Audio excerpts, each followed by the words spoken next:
This shit for brains and clapped excuse of a human being is our MC, Seonghyeon Han. He is a walking L factory with fewer functioning brain cells than a TikTok comment section. He is so downright bad that he could win gold in the Failure Olympics.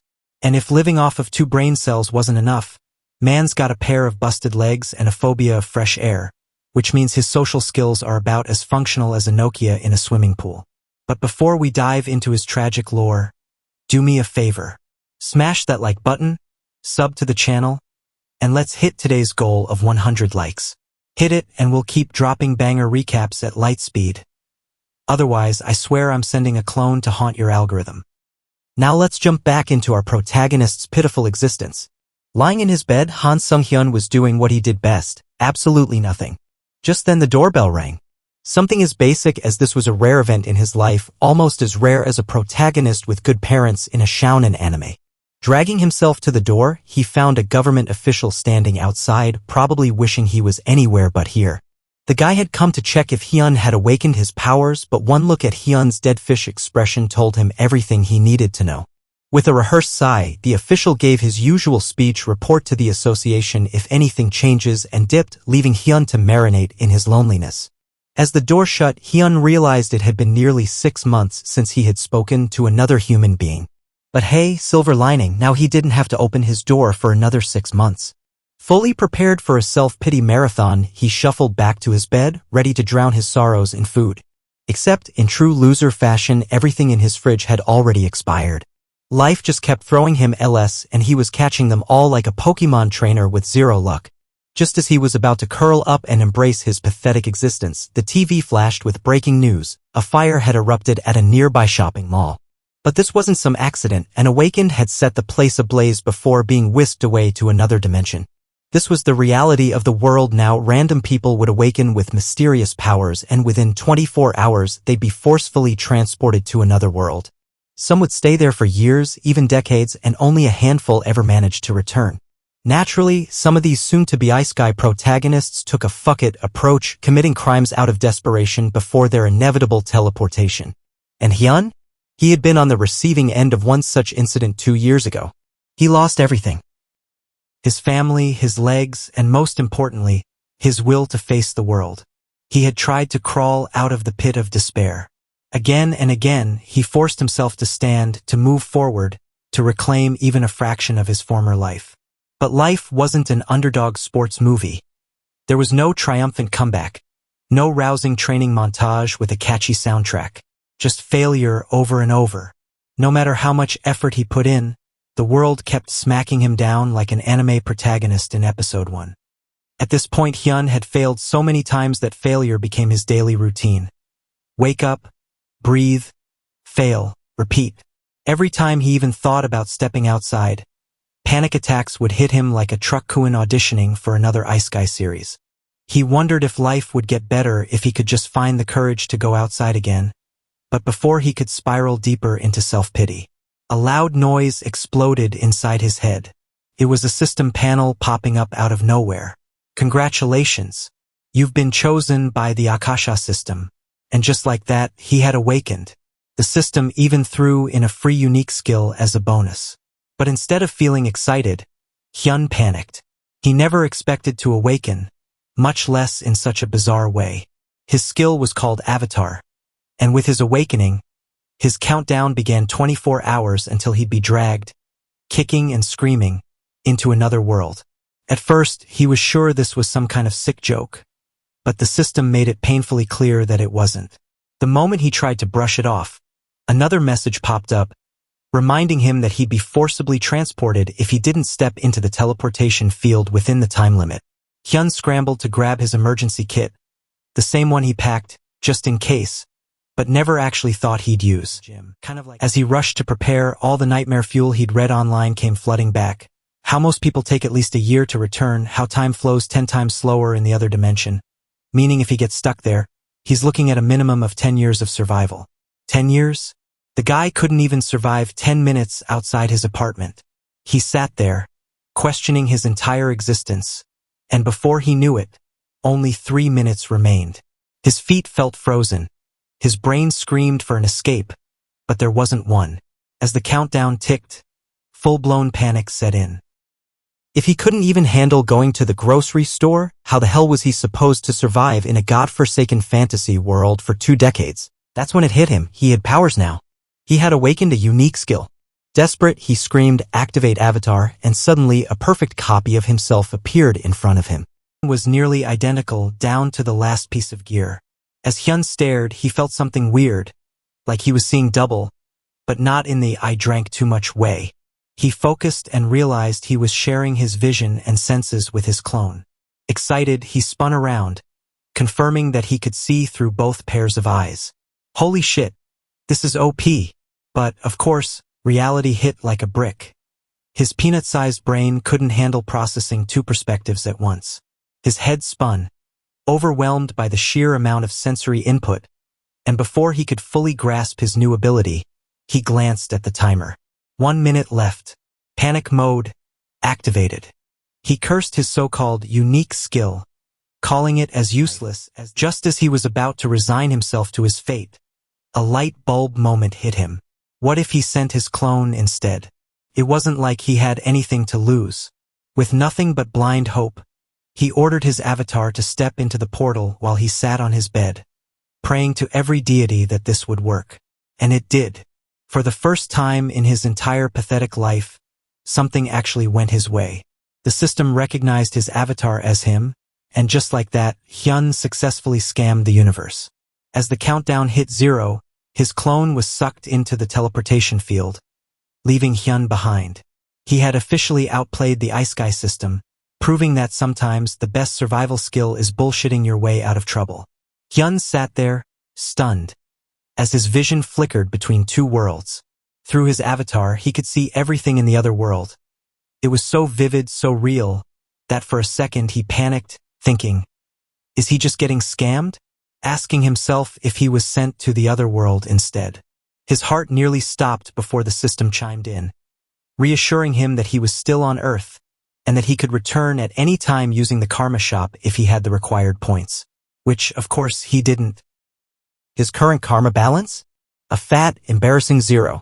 Just as he was processing that depressing reality, the nausea kicked in. His vision doubled, his brain short-circuited, and it felt like he was running Cyberpunk 2077 on a laggy, buggy, and absolutely shit-show Windows Vista. Unable to take it anymore, Hyun dismissed the avatar and sprinted straight to the bathroom before he hurled his soul out. This dizziness? This was nothing compared to actually being transported to another world, and even Hyun knew that. Now feeling a little better, he decided to test his powers again. Summoning his avatar once more, he immediately started roasting his own ability. What kind of useless-ass power is this? I can't even fight with it. This isn't any cheat skill, this is straight-up NPC behavior. As if the system had been waiting for him to whine, another notification popped up. Achievement unlocked, first human to return to Earth without the karma shop.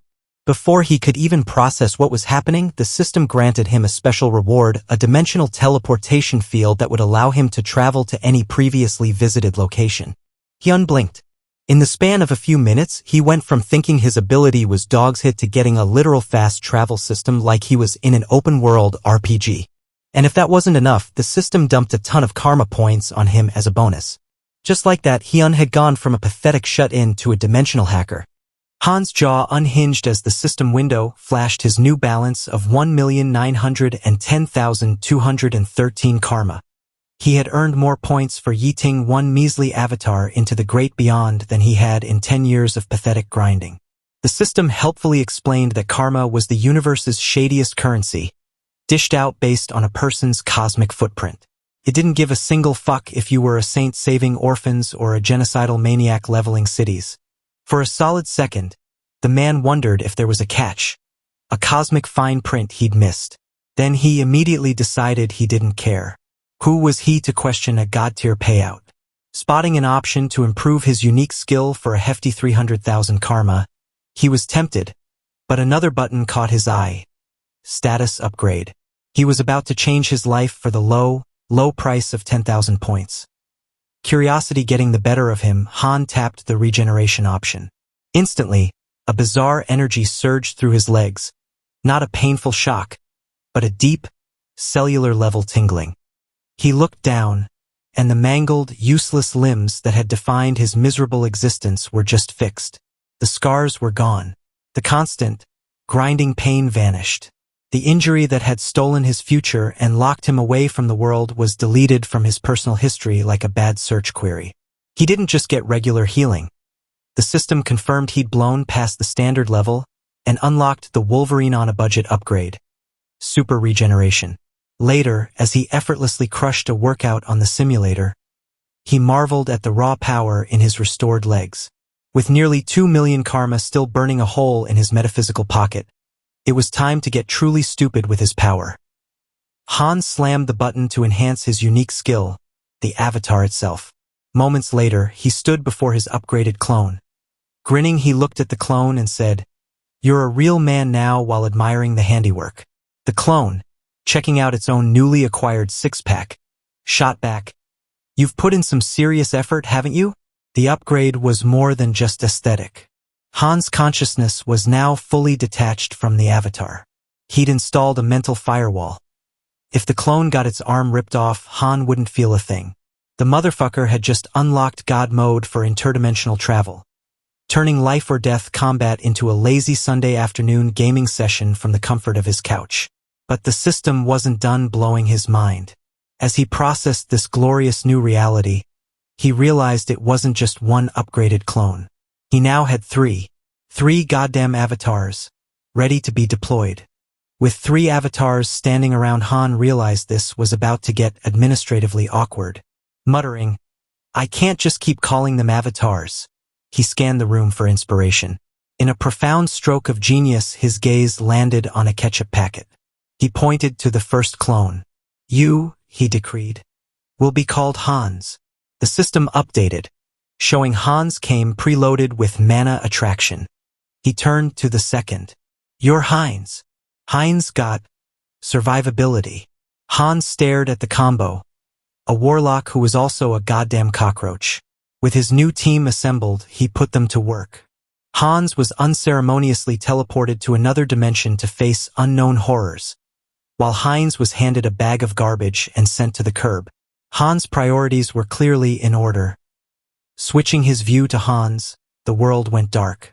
It was nighttime in a forest so quiet, you just knew something was about to jump out and try to eat your face. And right on cue, a massive black panther materialized from the shadows. The beast lunged, but Han, chilling on his couch miles away, reacted with the cold, detached precision of a pro gamer. Hans unsheathed his sword and rammed it straight down the panther's throat. There was no fear, no adrenaline, no pain, just the satisfying feedback of a successful quick-time event. After finishing the creature, Hans sat by the corpse and had the audacity to complain. He muttered, "Is it this hard because I haven't leveled up yet?" Already bored. Scanning the horizon, he spotted a small settlement, the next objective marker in his personal RPG. Strolling into the village, Hans was greeted by a ridiculously friendly elder named Glol, who praised his courage for walking through a monster-infested forest. Hans, covered in panther guts, spun some bullshit story about getting a little lost, which the blissfully naive NPC swallowed whole. Glol, delighted to see a new face, immediately offered him a room for the night and a drink at the tavern. Later, tucked into a cozy bed, Hans felt a warmth he hadn't experienced in years. The villagers were kind, the conversation was easy, and for the first time in forever, he felt genuinely happy. It was a truly good day, full of hope and human connection. Meanwhile, the real Han was parked on his ass, stuffing his face with chicken and chugging booze. "This is great," he slurred to himself, basking in the post-shower bliss.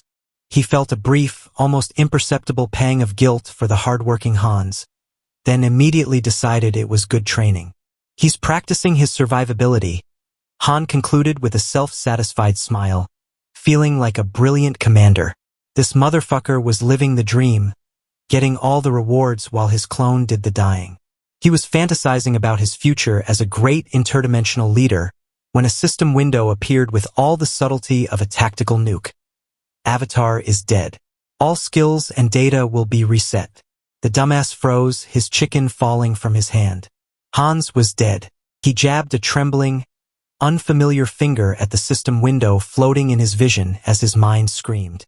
He died in that godforsaken village, wondering if that shady old man poisoned his drink. Frustration boiled over as he thought, how could he have been such a dumbass? A chilling thought cut through the chaos. Was he reconnecting to his avatar at the exact moment he died? Back in the village, two figures stood over his previous body, looking at the corpse. Glokal said, I thought he'd be useful. He got through the forest alone, so I figured he had potential.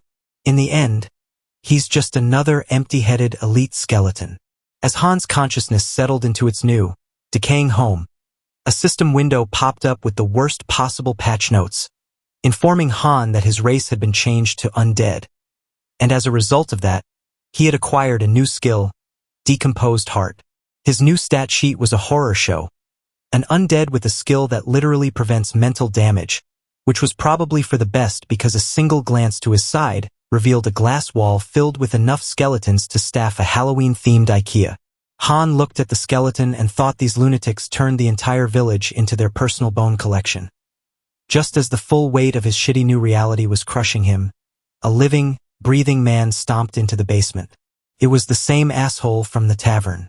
The guy radiated, I hate my job energy, grumbling, how much longer do I have to stay in this dump?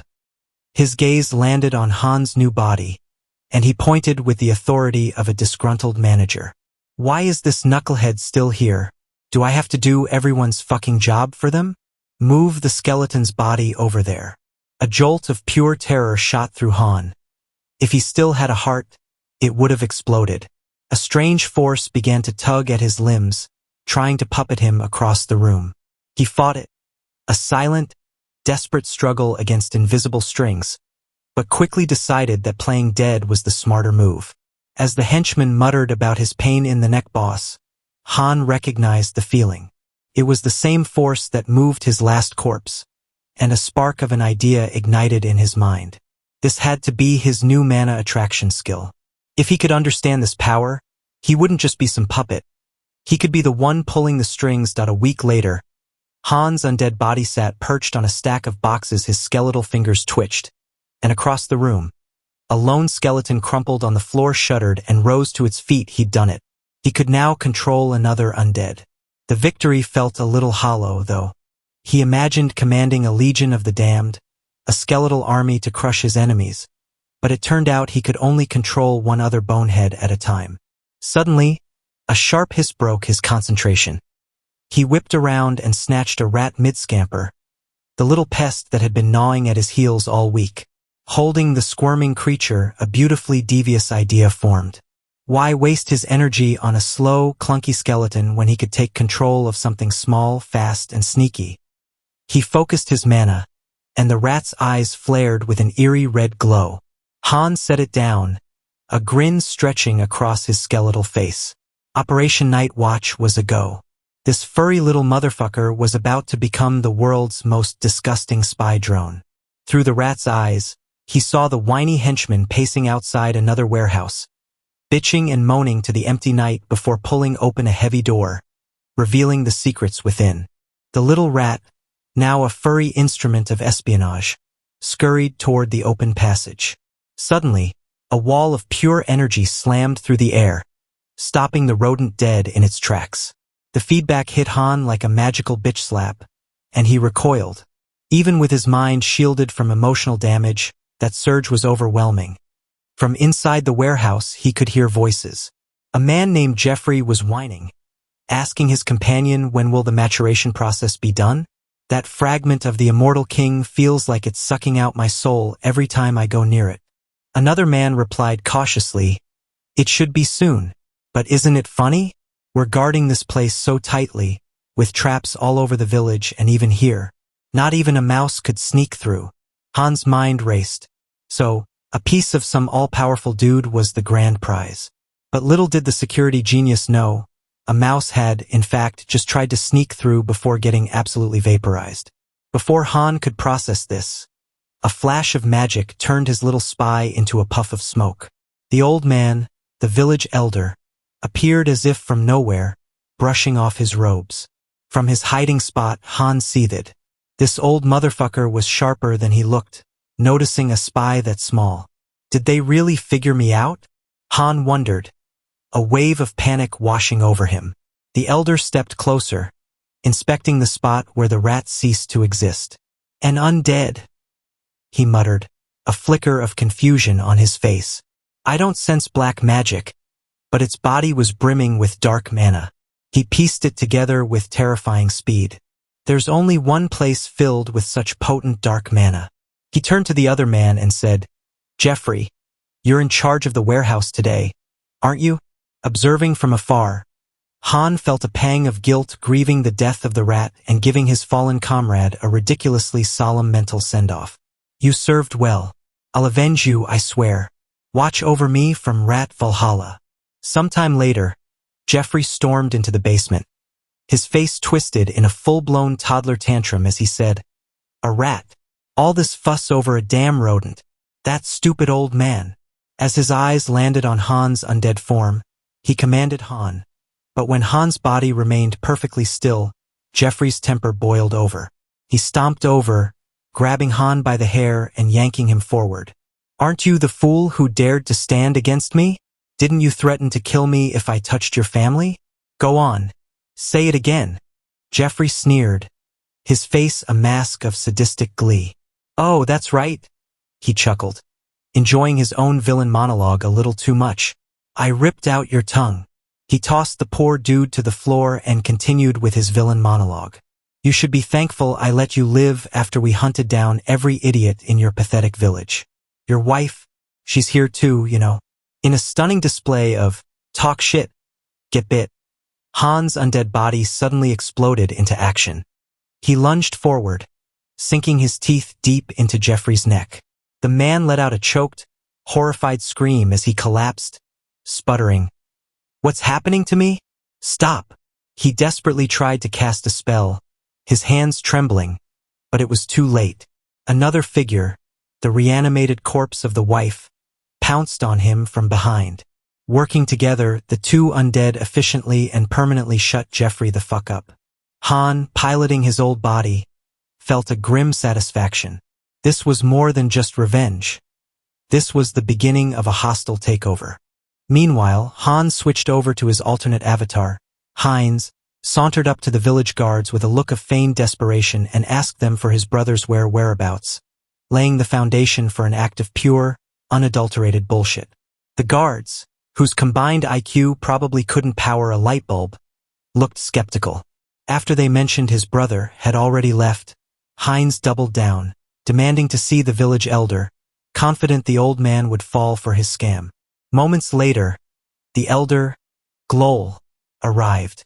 Heinz bowed with the grace of a mastercon artist and said, Elder, my twin brother, Hans, is here somewhere.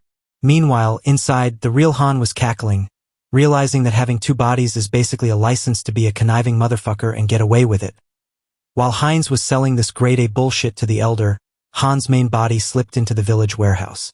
He approached the fragment of the immortal king as he did. Han realized the fragment wasn't just leaking energy. It was actively feeding on the undead to replenish itself, turning the local population into juiced-up freaks. Without another thought, he activated his skills and began siphoning the fragment's power, causing a massive energy quake that shook the entire village. Back at the gate, Glol's face went from suspicious to pure, slack-jawed panic. The gullible dumbass finally realized something was wrong, screaming, "Kill this fool!" before transforming into a monstrous beast and rocketing toward the warehouse. The protagonist, meanwhile, was getting absolutely blasted by a tsunami of pure, unfiltered hate flowing from the fragment. Even with his mental defenses working overtime, the sheer volume of negative emotion was staggering. Just as he wondered if any sane person could withstand this, a deafening explosion of power ripped through the air, and a system window popped up informing him that he had met the conditions for rank increased and a result. He acquired a new skill of demonic wisdom. Han had just hit the jackpot. He didn't just learn dark magic. He basically downloaded the entire dark magic wiki directly into his brain. The skill was a cheat code, allowing him to master any dark magic just by looking at it. Elsewhere, in a dark basement, Some poor schmuck was stuck on cleanup duty. Before he could even get started, the elders enraged. Panic-stricken voice echoed from above, his orders laced with sheer desperation. Check the fragment immediately and find Jeffrey. The man just sighed, and then approached the cage holding the fragment. As he got near the cage, he wondered, why is it so quiet? And just then a tidal wave of undead burst from the shadows and swarmed him. Panicked, the man screamed, "This is impossible!" Just before Heinz's voice, dripping with the calm, deadpan sarcasm of a bored god, cut through the noise. "Lovely weather today, isn't it?" The man's eyes bulged. A talking skeleton was bad enough, but a talking skeleton doing small talk while he was being eaten alive was a whole new level of fucked. He managed a pathetic puff of magic to push them back, but in his panic, he shattered the very cage meant to contain them, unleashing a flood of monsters. Heinz's voice echoed again. Ignoring someone's greeting? How rude. From his shared perspective, Han was marveling at his new cheat code, demonic wisdom. Dark magic wasn't just a skill anymore. It was an instinct, a core part of his being he never knew he was missing. With a silent command, he unleashed his new undead minions on the village. As the village descended into beautiful, bloody chaos, the elder, Glol, finally made his grand entrance, looking absolutely livid. "You should have been an elite skeleton," he growled. "What did you do with the fragment?" Heinz just grinned. "Gol, it's been too long. By the way, thanks for the new heart. I found it in your warehouse. You really should label your shit better." Glol's face contorted in a mask of fury as he screamed. "You dare to merge a fragment of the immortal king with such a pitiful body," launching into a full-on tantrum. He raised a hand and unleashed a finger of death, a blast of dark energy that ripped Heinz's arm clean off. Heinz glanced at the stump, then back at Glol and said, "Attacking someone mid-conversation? Really? Where are your manners, you fucking psycho?" Glol ignored him, launching into a meltdown of epic proportions. "Silence. Do you have any idea how much effort I poured into that fragment? An entire year. A year of preparation. And you ruined everything. I was so close to wielding a power greater than anything in existence, and you turned my masterpiece into this." Heinz, now enveloped in a swirling vortex of dark magic, just smirked. "What's wrong, old man? Can't handle a little competition?" Enraged, Glol screamed, "Dark Thorn!" and sent shadowy tendrils spiraling toward him. Heinz laughed, a dry, rattling sound that promised nothing but pain. "Using high-ranking magic on a beginner? You must be really desperate." Still reeling from his bruised ego, Glol sneered like a dramatic little bitch. "You may have survived, but I'll dismantle that body and use it for experiments." He then announced his next move, destructive ectoplasm. Heinz just sighed. "Stop monologuing your attack names like you're in a third-rate anime and just die already." "Alfred." The elder froze, his face twisting from rage to confusion. "Alfred? How do you know that name?" he stammered. Before he could process it, another blast of magic shot at him from behind, a little love tap from Han just to fuck with him. Glol deflected it, his eyes narrowing. "You're adapting too quickly," he seethed. "But I have no time to waste on you." Throwing his last remaining dignity to the wind, Glol activated his ultimate edgelord power-up, Pact of Destruction. The entire area dimmed as he began slurping up the souls of his own dead allies. Because nothing says, "I'm a great leader," like using your fallen comrades as a power smoothie. A dark crown of pure cringe materialized on his head, amplifying his power. Heinz watched this whole dramatic display and said, "Sacrificing your own men for this? How fittingly vile of you." Glol, now cosplaying as the Lich King, roared, "With the full power of this fragment, I would have crushed you." Just before the apocalyptic firestorm could even singe Heinz's bony eyebrows, a single, almost lazy streak of magic pierced Glol's chest. The elder stumbled, his expression a perfect portrait of shock and utter disbelief. The roaring flames dissipated into nothing. Heinz stood there, looking unimpressed. "Took you long enough," he said with a smirk. Honestly, I almost fell asleep while you were chanting all those fancy spell names. By the way, thanks for the masterclass. I think I've finally got the hang of this whole dark magic thing. Blood gurgled from Glol's lips as he collapsed. He muttered to himself, how could I die like this? So senselessly. Heinz watched him fall, then raised his gaze to the sky. Where he saw the reflection of the rat, he looked at it and said, your revenge is complete, my dear friend. Now rest in Rat Valhalla. Meanwhile, in what felt like a completely different genre, a woman named Rista was playing the part of a saint, kneeling in prayer before a massive statue in a grand cathedral. Her holy meditation was interrupted by a knock. It was a man named Martin, looking like he'd just seen a ghost. Are you finished praying?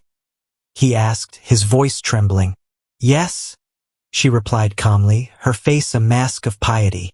Martin didn't waste any time. The ghost of the immortal king's resurrection has been detected in the west. Rista's composure cracked for just a fraction of a second, her eyes widening. The goddamn immortal king. The continent's OG big bad. As Martin rushed off to summon the council, Rista turned back to the statue, her serene expression hardening into one of cold, deadly resolve. The motherfucker who brought terror to the world hundreds of years ago was back on the board, and she was not about to let that happen again. On the battlefield, Heinz surveyed the wreckage. Remnants of the battle littered the ground, a landscape of pure devastation that made a grin creep across his face. As he muttered, losses can always be replenished. This incident wasn't a tragedy. It was a fucking resource boom.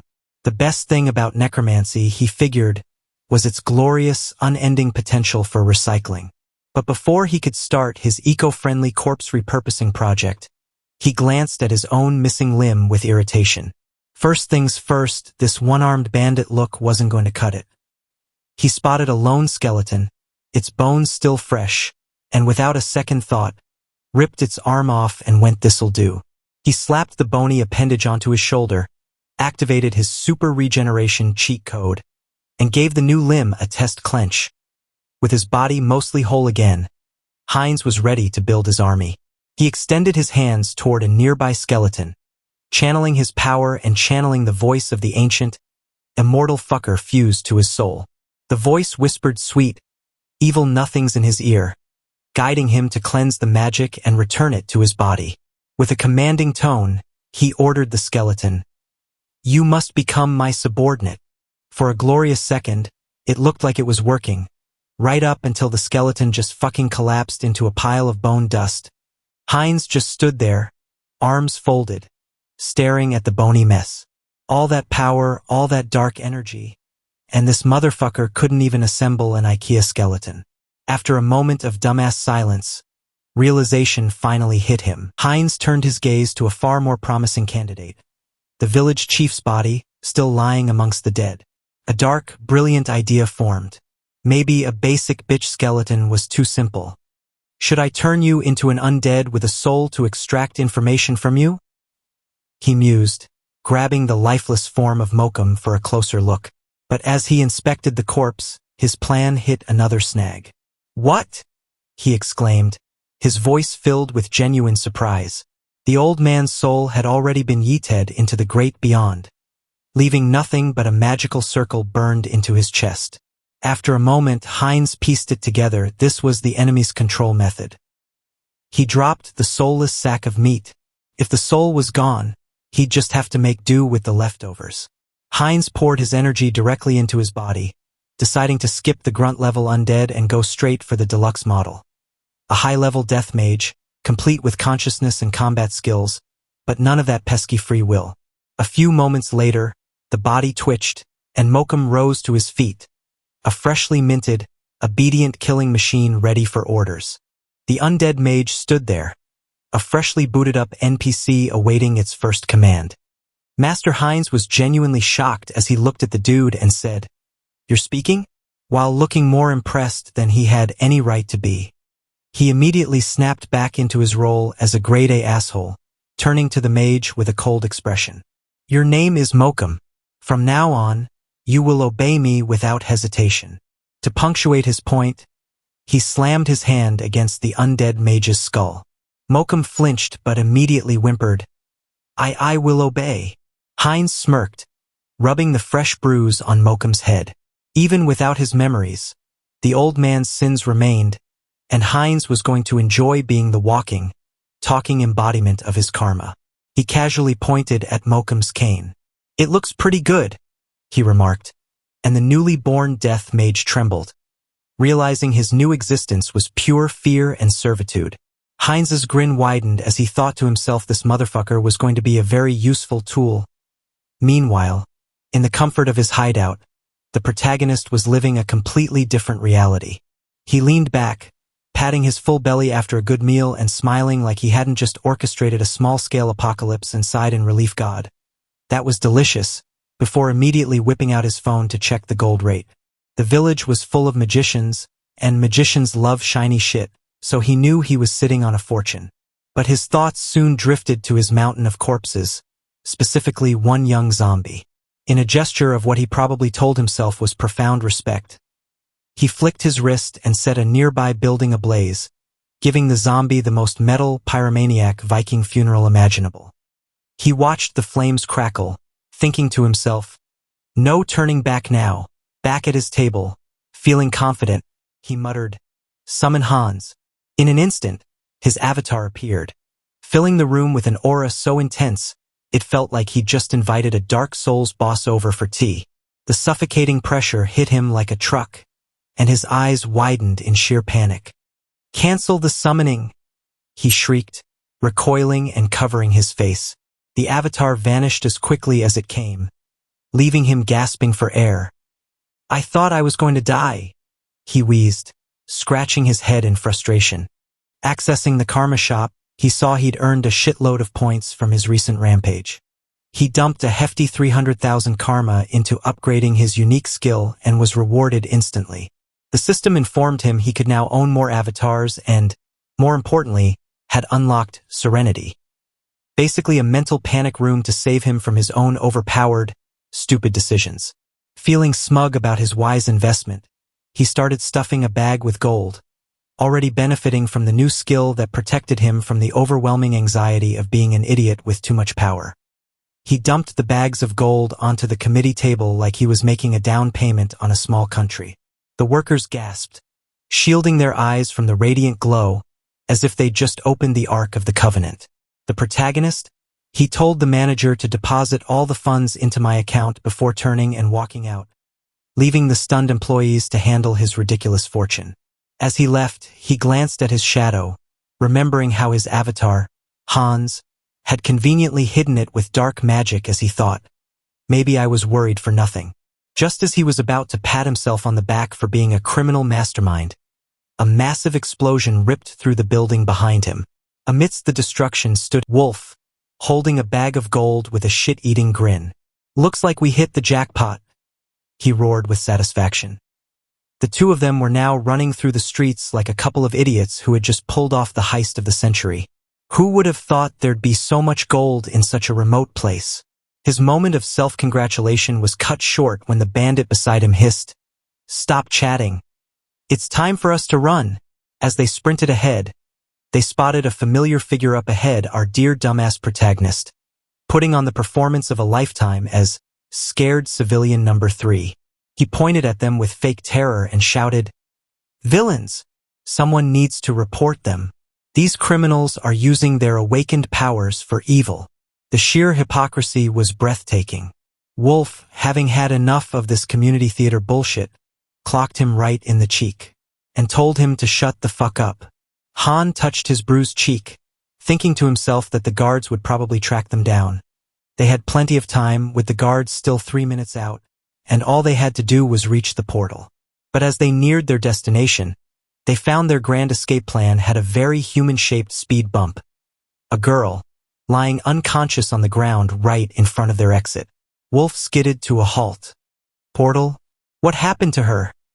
he shouted, his voice laced with the pure frustration of a perfectly timed mission going to shit. Standing before them was a figure, masked and glowing with enough ominous energy to make a final boss blush. Wolf muttered, trying to process the scene. "Who's that?" "The guards." The bandit shook his head, whispering with absolute certainty, "That idiot isn't one of them." As Hans moved closer, he reached up to remove his mask. Han, the pathetic bandit, couldn't do a damn thing. But Hans, his own overpowered, ass-kicking avatar, was another story entirely. Mere moments passed before the cavalry arrived, fashionably late as all government-funded side characters are. The guards of the South Korean Returned Association stormed the scene, their boots pounding the pavement with a confidence they absolutely hadn't earned. As the guy in the front shouted, "Here," looking back at his squad of equally useless colleagues, and asked, "Are we going to miss him again?" But when they rounded the corner, they froze like dumbass. The bandits were scattered across the ground, and the wolf, now unmasked and looking thoroughly confused, was the only one left standing. The lead guard, bless his simple heart, assumed some other hero had cleaned up his mess. Meanwhile, Han moved like a shadow, zipping past these Keystone cops and straight toward his other self. Reunited, Han couldn't help but smirk as he said, "I see you've warmed up well." He was thoroughly pleased with their little shit-stirring operation. With the B-team left to figure out the mess, Han took a leisurely stroll through the parking lot, hands stuffed in his pockets.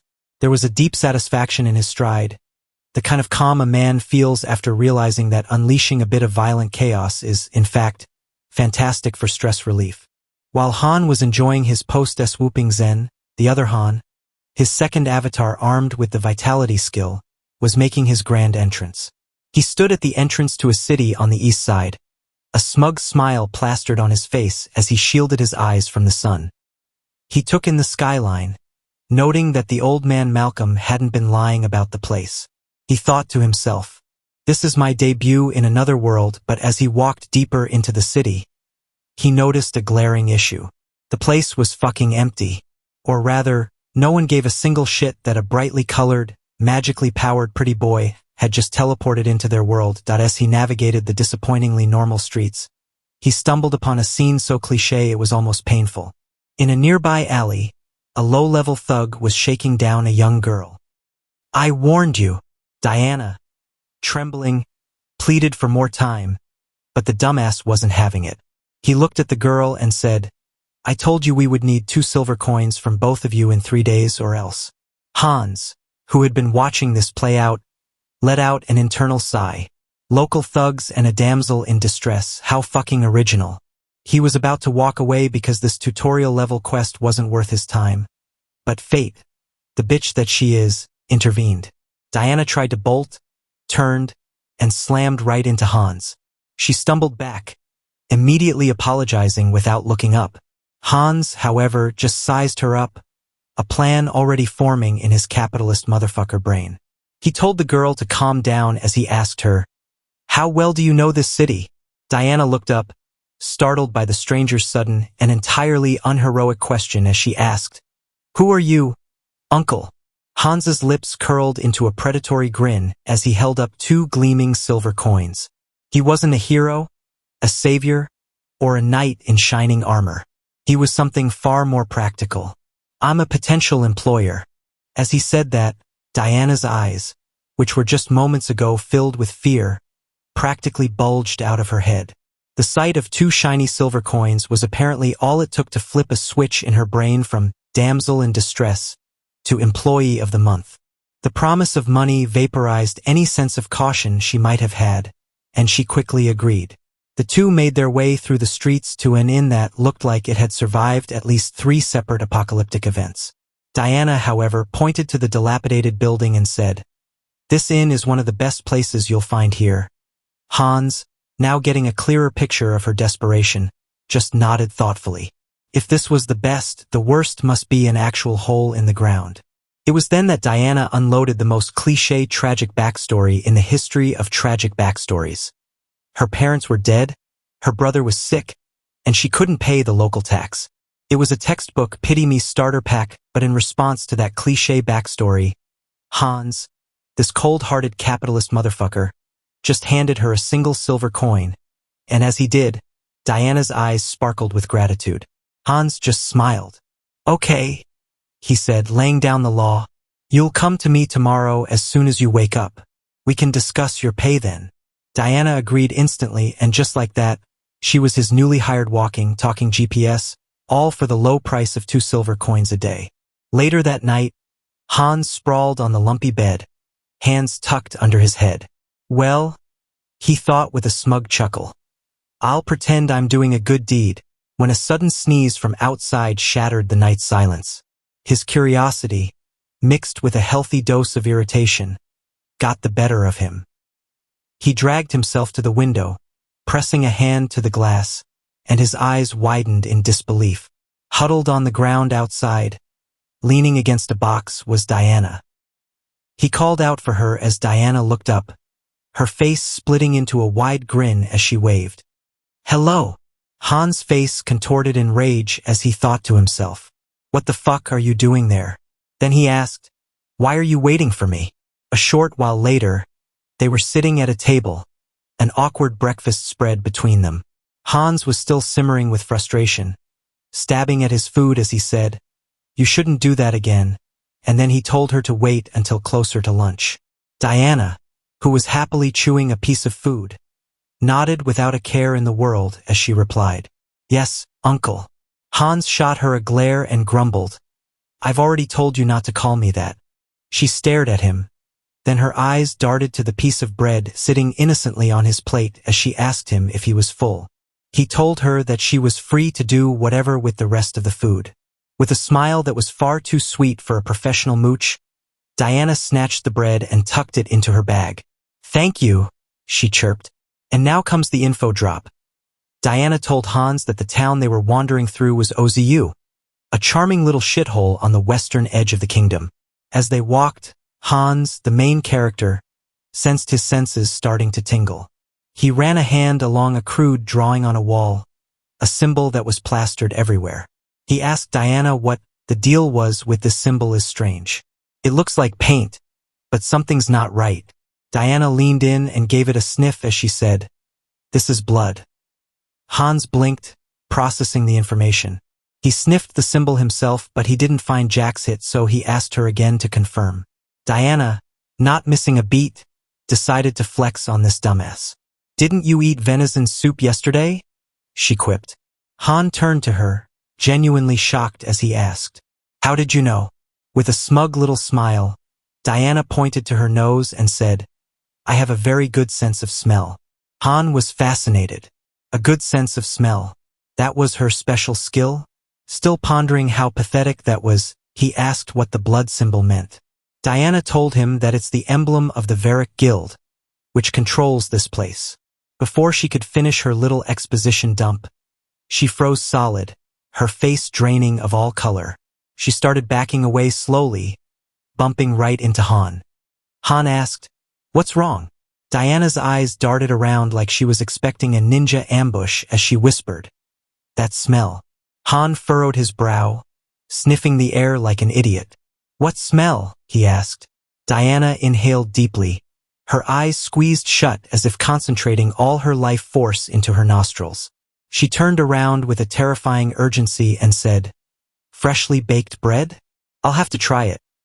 Han stared at her, his brain struggling to compute the sheer absurdity of the situation as he asked her, didn't you just eat a fucking minute ago? But Diana was already pointing down an alley. Her face lit up with an unholy craving. I'm hungry again, she declared. Resigned to his fate as the handler of this food-obsessed gremlin, he followed her. They chased the scent down an alley to a lone door. They peeked inside, and the delicious aroma of bread was instantly tainted by the coppery tang of death. Han's stomach dropped. Sprawled on the ground was a corpse, its life extinguished. A few days later, Han stood against a wall waiting for Diana to show up. A moment passed when she didn't show up, and Han thought to himself, she's never been late before. Something must be wrong. Just as his patience was about to run out, a bandit oozing unearned confidence decided to make his move. Hey, buddy, the thug called out, a shit-eating smirk plastered on his face. Han looked over, his expression a perfect blend of surprise and utter, are you fucking kidding me? Disbelief. The bandit looked at Hans and said, we should talk. Han felt a wave of profound frustration wash over him. Not wanting to deal with these dipshits, He pulled out a handful of silver coins, handed it over to the thugs and said with a smile, "There aren't many, but I hope they help maintain some sense of public order." The bandits exchanged looks, their two collective brain cells struggling to process the bribe. One of them finally picked up a coin.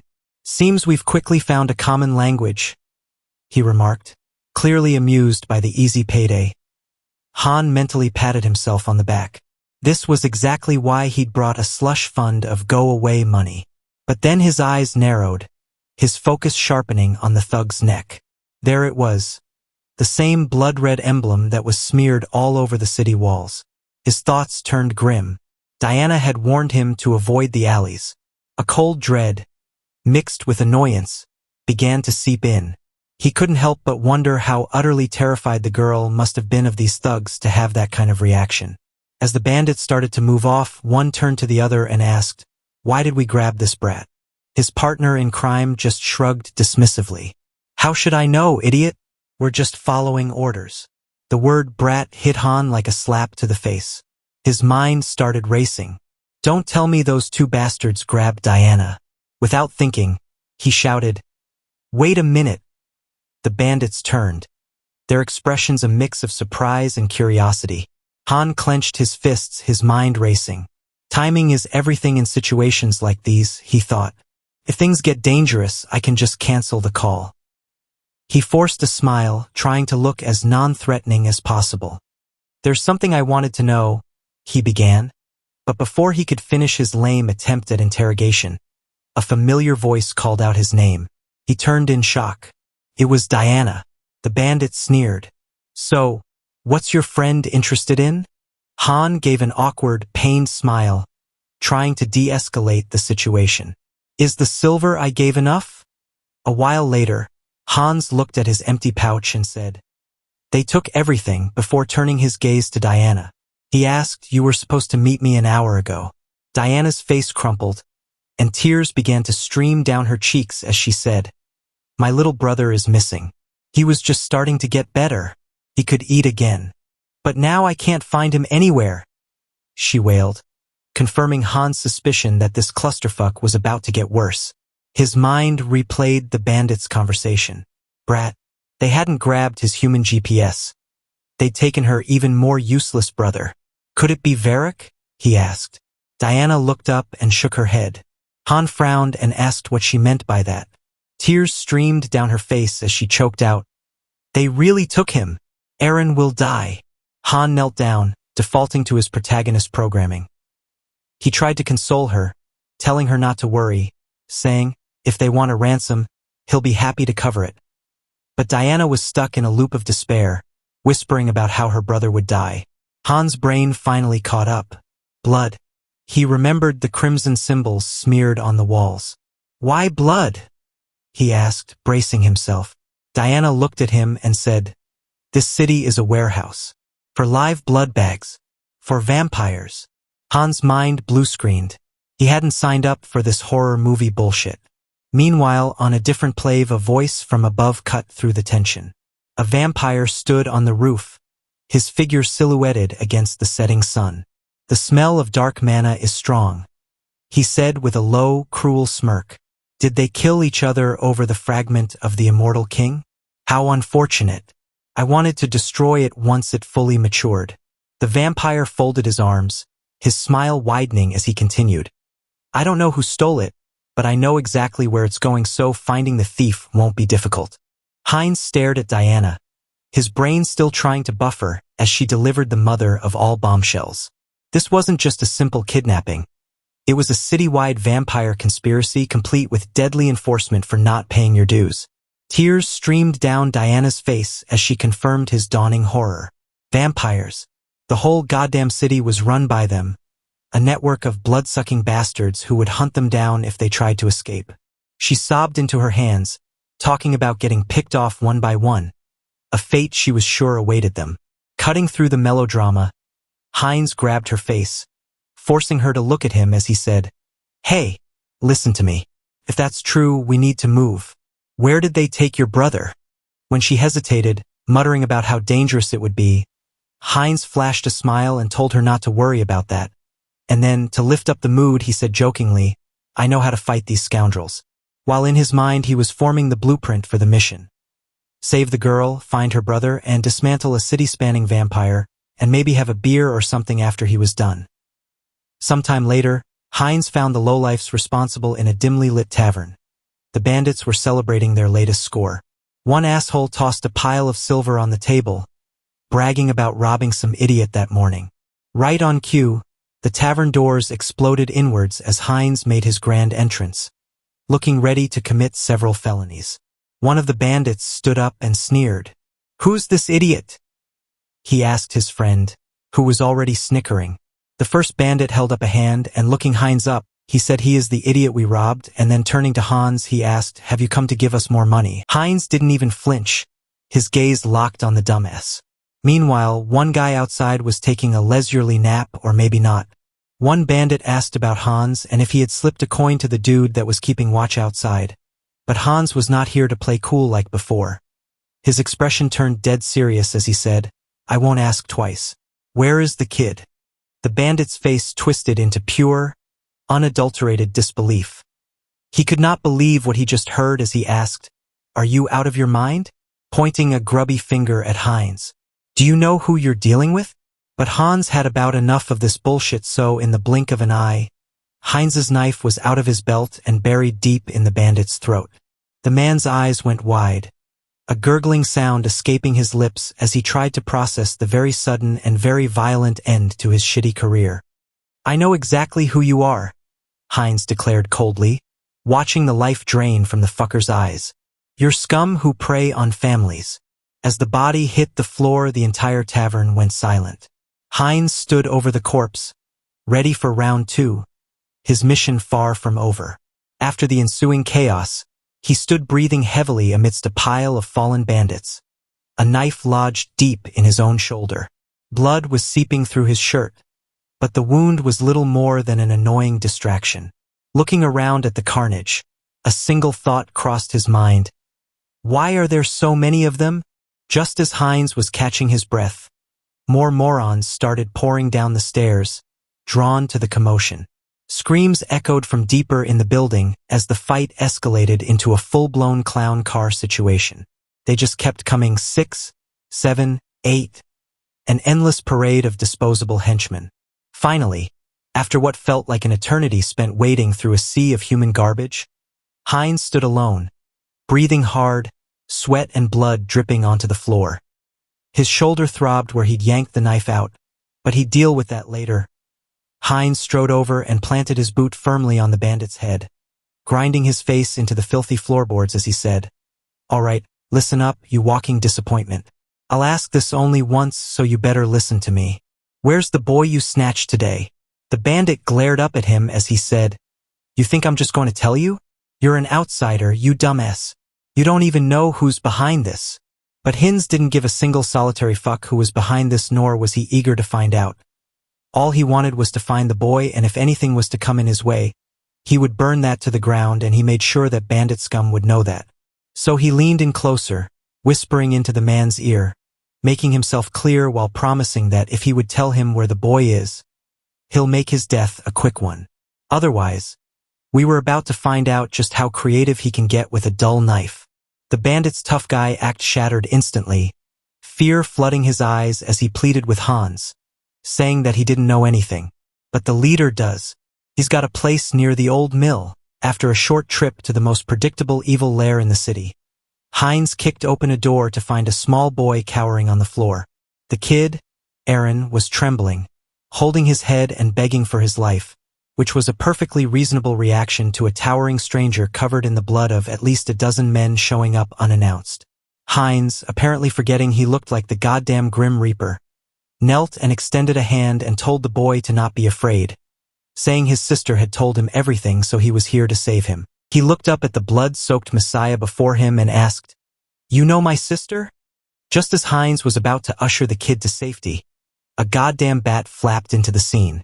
This thing landed on the windowsill and morphed into a mean-looking motherfucking vampire as it sneered at Heinz, asking, Who the fuck are you? And why are you touching my food in my restaurant? Heinz froze, suddenly feeling the kind of sinister presence that makes a man's asshole slam shut. The vamp casually strolled over, radiating an aura of pure, unadulterated dickishness. "Are you from an oath of disobedience?" he asked, "or maybe you're this kid's brother." Heinz, trying to shield the boy while simultaneously not shitting his pants, replied that he was just a random outsider who got robbed. The vampire, clearly unimpressed, scoffed, "How dull. I prefer my meals to be a little more lively. Guess you both get to die here." Without another word, this glittery dumbass fired a magical projectile that ripped through the room, sending debris and furniture flying everywhere. Heinz threw his body over Aaron, taking the full force of the blast and getting tossed across the room. He landed hard amidst a sea of spilled booze, gasping for air. As the sharp smell of liquor hit him, a truly galaxy-brained idea began to form in his head. Patting Aaron on the head, he mumbled, "You okay? Now get the hell out of here." But before the kid could make a break for it, the vampire landed nearby, looking entirely too pleased with himself. "You dodged? Faster than I thought," he smirked. "A good warm-up before dinner." The fucker then lunged, but Heinz shoved Aaron toward the door, screaming, "Run, and don't look back." Heinz managed to block the initial attack with his sword, but he immediately noticed the vampire's claws growing longer and sharper, which was just unfair. The claws pierced straight through his body, and the vampire had the audacity to praise his regeneration abilities while actively impaling him. Realizing he was completely outmuscled, Heinz knew hesitation meant death. He swung his remaining hand in a desperate gambit, only for the vampire to effortlessly sever it at the wrist, laughing like a maniac. "Oh dear," the vamp cackled. "Looks like you're disarmed." Lifting Heinz into the air on his claws, he declared, "This is where your pathetic resistance ends," and leaned in for the kill. But Heinz, thinking if he was going down, this asshole was coming with him, had one last trick up his sleeve. From his mouth, he unleashed a torrent of hidden fire magic, engulfing the entire fucking area in a blazing inferno. Thrown to the ground amidst the flames, Heinz spotted the river of alcohol now flowing across the floor, and his stupid plan clicked into place. The vampire, now significantly less smug and a lot more on fire, shrieked in terror. "What is this? A fire magic tool? You insane fucker!" He blindly slashed at Heinz, who was tanking the hits like a champ.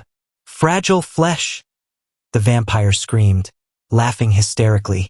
In response, Heinz delivered a headbutt with the full force of his ridiculously durable body, sending the flaming vampire flying backward into the fire. Amidst the roaring flames, Heinz lay on the floor, looking like a half-cooked steak, muttering to himself, "Impressive, I survived." The universe, however, had other plans for this dumbass, as just then a notification popped up informing him that he had completed the mission, "Help the unlucky girl." As Heinz's soul was getting yeeted out of his body, the system delivered the final punchline. "Avatar Heinz has died. The avatar will respawn in 7 days." Outside, Diana clung to her brother, staring at the inferno where her supposed hero just got turned into a crispy critter. Fast forward through what felt like an eternity of scrubbing some rich dude's shoes. Diana was just trying to make ends meet while her savior was on a week-long respawn timer. Just as she was lost in thought, the world flickered, and a familiar voice called out from behind her, asking if she was free to attend to him now. Diana turned around, expecting another customer, but her jaw almost dropped when she saw who the man really was. With teary eyes, she hugged him tight as if to confirm if he really was here. Then she said, "Uncle, you are safe." Hans patted her on the head and said, "Didn't I tell you I'd be back?" Asking her if she really thought he was that weak to die by something like fire, though in his head he was thinking how this was a lie and he really had kicked the bucket back then. But since it takes a whole week for Hans to respawn, he quickly summoned another avatar, naming him Heinz too, thinking if he doesn't go back, Diana would be worried. Now that he was in front of her, Hans thought she would pick up on the scent and find out that he was different from before, but quickly dismissed thought, thinking she wouldn't notice because the soul essence of all of his avatars are same, and by the way she was hugging him, it was clear that she didn't find out anything. But then she said something that Hans hadn't expected. Diana told Hans that he can't be here, as the vampires are searching for him, but Hans, generally patting her, told her that she doesn't have to worry about that. He already has a plan for that, and that plan is the immortal king, Hans. Later, while Heinz was sitting on a bed contemplating a system window that said his interdimensional transfer would take a whole 10 days, the piece was violently shattered. The wall exploded inward as a new challenger, Vic, stormed in with the unhinged rage of a roided-out vampire. He snatched Heinz by the neck, slammed him against the remaining wall, and growled. "This was your doing, wasn't it? The tracks from the forest lead straight here." Heinz, choking for air, had only one brilliant thought flash through his mind. Vampires? Have they figured it out already? The new guy was apparently under the jurisdiction of some kin Vic had lost, and Vic was here to collect a debt in violence. Heinz, still recovering from his recent death, couldn't muster the strength to fight back. What a monster, he thought, clenching his teeth as Vic leaned in and sniffed his neck. I don't sense the aura of dark magic or the blood of my kin. Heinz, barely able to breathe, choked out. What are you talking about? I was just sleeping. Vic grinned menacingly, deciding sniffing wasn't enough. Don't understand, huh? He sneered before sinking his fangs into Heinz's neck and saying, so you don't understand? Then I'll ask again, but this time you won't be able to lie. As Heinz convulsed in pain, thinking, why is this shit happening to me again? A system window popped up with a notification informing Hans that the race of his avatar has been changed to vampire. Vic released him just as another message appeared. Special skill acquired. Legacy of Lesser Blood. In a hilarious twist of fate, his super regeneration was officially downgraded to just plain old regeneration. The system was actively nerfing this motherfucker. Vic, radiating the overwhelming aura of a true higher vampire, then asked, so, are you truly uninvolved in the vow of disobedience? Heinz's blood screamed for him to submit, but thanks to his center of the mind ability, he maintained control over his body as he managed to choke out, no, Lord Vic, I'm just a simple traveler. Vic, now thoroughly confused, muttered, was I mistaken then? Before commanding, follow me. Heinz, ever the opportunist, just smiled faintly, thinking, fine, I'll go and gather some intel. They soon arrived at the local vampire HQ, where Heinz was greeted with contempt. The other vampires eyed him with disgust, one sneering, what is this new blood? While a female vampire covered her mouth, whispering, what were you thinking, bringing scum like this here? Before Heinz could offer a witty retort, a new character entered the scene. Rosalia, a glass of red liquid in hand, beamed and grabbed his arm. Hello, little blood. Long time no see, she exclaimed, despite them having never met. Who is this drunkard? Heinz thought, utterly bewildered. After she introduced herself, he reluctantly gave his name. Rosalia handed him the glass of freshly squeezed blood and said, don't be rude, we're both lesser bloods, aren't we? Drink up. Heinz stared at the glass, his mind racing.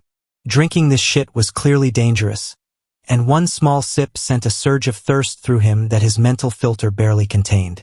Realizing he had to play along to avoid suspicion, he blocked the taste and smell and chugged the entire glass in one go. As he took the sip, he felt an overwhelming bloodlust. Rosalia, clearly charmed by his complete lack of charm, ran a finger along his cheek. I like you, she grinned playfully. If you were human, I'd drain you dry. Heinz just laughed awkwardly before asking the million-dollar question. You called me lesser blood. What does that mean? Rosalia tilted her head, placing a finger on her chin in pure, unadulterated shock. Huh? You don't know about vampire ranks? She asked, realizing that this poor dumbass had no idea what he'd gotten himself into. Rosalia continued her impromptu lecture on vampire society, explaining that lesser blood would be akin to knights if they were humans. Then come the purebloods like Wyrak, who are nobility, then come the truebloods, who are equivalent to royalty, and then come the blood saints, who are akin to God, which made Heinz raise an eyebrow. A god? This poor bastard went from getting roasted alive to being inducted into a vampire cult. Our prophet, she nodded. The one we must obey without question.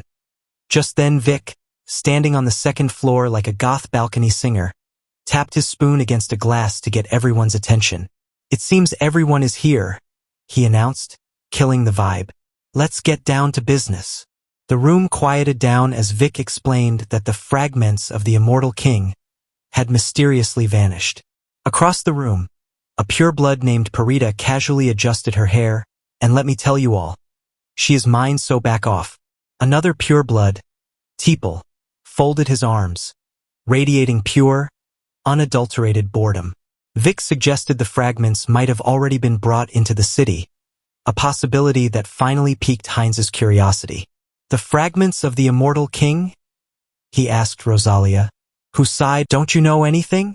Dark mages from some village were cultivating them, she explained, making Heinz wonder where the hell the Oath of Defiance fit into this clusterfuck of magical body parts and vampire politics. Later, as Rosalia shielded herself from the sun with an umbrella, she grumbled, walking around during the day ruins my skin, while Heinz, sweating under his hood, remarked, sunlight weakens us, no surprise. These two powerful vampires were complaining about the sun. Rosalia sighed dramatically, mentioning that even Lady Parita was out searching, so they couldn't just slack off. Heinz, ever the opportunist, saw his opening. You mean you've had the fragments of the immortal king? He asked, intrigued. She nodded casually, revealing that the black magicians had been cultivating them, and the vampires had planned to combine them with their own. This was the jackpot. Heinz's mind raced, grabbing her shoulders and asking, where are they? Do you know the location? Rosalia just laughed in his face. Me? How would someone like me know? She chuckled, completely deflating his dramatic moment. Sometime later in the inn, Han shared the details with Diana. Hearing that, she suddenly said, I think I might know. Diana said, nonchalantly munching on some food as if she hadn't just dropped a plot-shattering bombshell. Heinz turned to her, his face a mask of pure shock as he wondered, what the fuck was even happening?